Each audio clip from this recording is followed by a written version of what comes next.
In today's video, I'm going to teach you how to use the Issue Navigator in Jira as part of our Jira Beginner's Guide. Navigating Jira can initially seem overwhelming, but with a few insights, it becomes an invaluable tool for managing and tracking your projects. Let's break it down step by step. First, we begin by focusing on the navigation bar on the left side of your Jira dashboard. This is your gateway to many functionalities, and today we're interested in the filters option.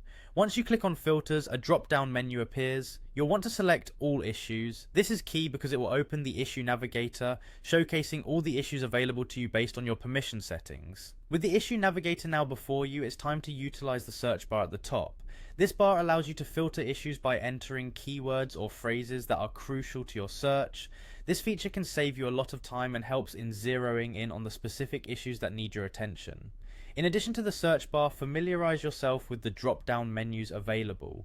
These allow you to refine your search based on various criteria, including project, assignee, and issue type such as bug, task, or story. Using these filters can simplify your search dramatically, honing in on exactly what you need to see. Besides these basic filters, you also have the option to further narrow your search using labels and components. This is particularly useful if your project has multiple layers or sections, and you need to focus on a specific part of it. For those who need advanced filtering, turn your attention to JQL or Jira Query Language. To start, simply click on JQL to switch from basic search to advanced mode. JQL is a powerful tool for conducting more detailed searches with specific criteria. For example, if you want to find all open issues in a project, you can type a query like project else, your project, and status, done. Similarly, to pull up issues assigned to you, the query would be assignee equals current user. And if you're in pursuit of high priority bugs, you might use project equal your project and issue type equals bug and priority equals high.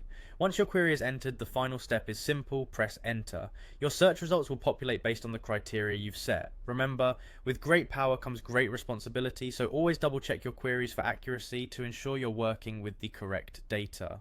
Exploring the issue navigator in Jira with these steps will not only refine your search effectiveness but also improve your overall project management efficiency. Keep practicing these techniques to become a proficient Jira user, and soon navigating through issues will feel like second nature. Thank you for joining this part of the guide, and happy managing.